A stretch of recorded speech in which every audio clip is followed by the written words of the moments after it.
Welcome to Sakthi recipes. இன்றைக்கி ரொம்பவே டேஸ்டியாக ஒரு மட்டன் பாயா எப்படி பண்ணுறதுன்னு தான் பார்க்க போகிறோம். இது சப்பாத்தி, ரைஸ்க்கு, தோசைக்கு எல்லாமே ரொம்பவே சூப்பராக இருக்கும். வாங்க இந்த மட்டன் பாயா எப்படி பண்ணுறதுன்னு பார்க்கலாம். ஃபஸ்ட்டு இந்த ரெசிபி பண்ணுறதுக்கு ஸ்டவ் ஆன் பண்ணிவிட்டு ஒரு குக்கரில் ஒரு 3 டேபிள் ஸ்பூன் ஆயில் ஆட் பண்ணிக்கலாம். ஆயில் நல்லா காஞ்சதும் கொஞ்சமாக கடுகு, சீரகம் ஆட் பண்ணிக்கோங்க. கடுகு நல்லா பொரிஞ்சதும் ஒரு 2லேருந்து 3 ஆனியன் நல்லா கட் பண்ணியிருக்கிற ஆனியனை இதோட ஆட் பண்ணிக்கலாம். இது கூடவே கொஞ்சமாக கறிவேப்பிலையும் ஆட் பண்ணிக்கலாம். இது எல்லாத்தையுமே நல்லா வதக்கி எடுத்துக்கலாம். நல்லா கோல்டன் ப்ரௌன் கலரில் ஆகிற அளவுக்கு நல்லா வதக்கி எடுத்துக்கலாம். ஆனியன் நல்லா வதங்கினது இது கூடவே இஞ்சி பூண்டு பேஸ்ட்டு ஒரு 3 டேபிள் ஸ்பூன் ஆட் பண்ணி இதே பச்சை ஸ்மெல் போகிற அளவுக்கு நல்லா வதக்கி எடுத்துக்கலாம். நல்லா வதங்கினது இது கூடவே 2 தக்காளி சின்ன சின்னதாக கட் பண்ணிருக்கிற தக்காளி ஆட் பண்ணிக்கோங்க. தக்காளி நல்லா வதங்கிடுச்சு. இந்த ஸ்டேஜில் நம்ம மட்டன் ஆல்ரெடி வேக வச்சு எடுத்துருக்கேன். ஒரு 5 விசில் விட்டு எடுத்துக்கோங்க. மஞ்சள் தூள், உப்பு போட்டு இப்போ இதோட ஆட் பண்ணிவிட்டு இது கூடவே கொஞ்சமாக மஞ்சள் தூள் ஆட் பண்ணிக்கோங்க. காரத்துக்கு ஏற்ற மாதிரி மிளகாய் தூள் ஆட் பண்ணிக்கோங்க.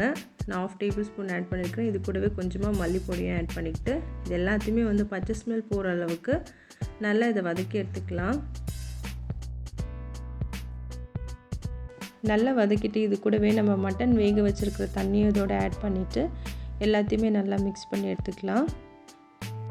இந்த ரெசிபிக்கு தேவையான மசாலா பேஸ்ட் அரைச்சி எடுத்துக்கலாம். ஒரு மிக்ஸி ஜாரில் கொஞ்சமாக தேங்காய் ஆட் பண்ணிவிட்டு இது கூடவே கொஞ்சமாக மிளகு, சீரகம் 1 டேபிள் ஸ்பூன் ஆட் பண்ணிக்கோங்க.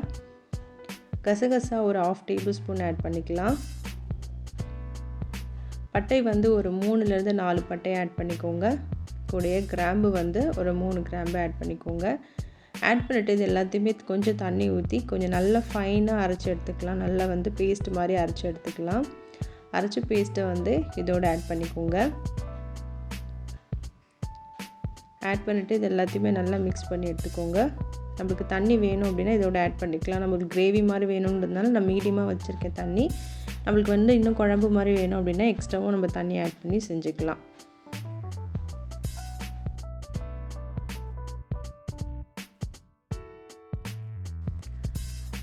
டேஸ்ட்டுக்கு ஏற்ற மாதிரி சால்ட் ஆட் பண்ணிக்கலாம். ஆட் பண்ணிவிட்டு இது எல்லாத்தையுமே நல்லா கலரி விட்டுக்கோங்க. இது அப்படியே மூடி போட்டு ஒரு 6லேருந்து 7 விசில் விட்டு எடுத்துக்கலாம்.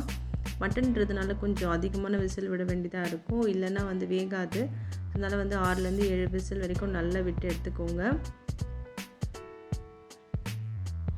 விசில் வந்ததுக்கப்புறம் ஓப்பன் பண்ணி பாருங்கள். ரொம்பவே டேஸ்டியான ஒரு கிரேவி ரொம்ப கலர்ஃபுல்லாக ரெடி ஆகிடுச்சு.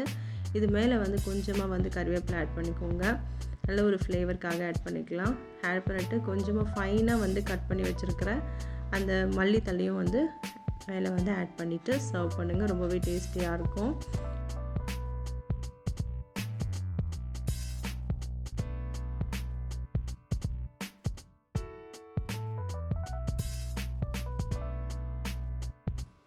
ரொம்பவே டேஸ்டியான மட்டன் பாயா ரெடி ஆகிடுச்சு. இது இட்லி, தோசைக்கு, பூரிக்கு, ரைஸ்க்கு எல்லாத்துக்குமே சூப்பராக இருக்கும். கண்டிப்பாக இந்த ரெசிபியை ட்ரை பண்ணி பார்த்து உங்கள் ஃபேமிலியோடு என்ஜாய் பண்ணுங்கள். இந்த வீடியோ உங்களுக்கு பிடிச்சிருந்ததுன்னா லைக் பண்ணுங்கள், ஷேர் பண்ணுங்கள். மறக்காமல் சக்தி ரெசிபீஸை சப்ஸ்கிரைப் பண்ணிக்கோங்க. தேங்க்ஸ் ஃபார் வாட்சிங்.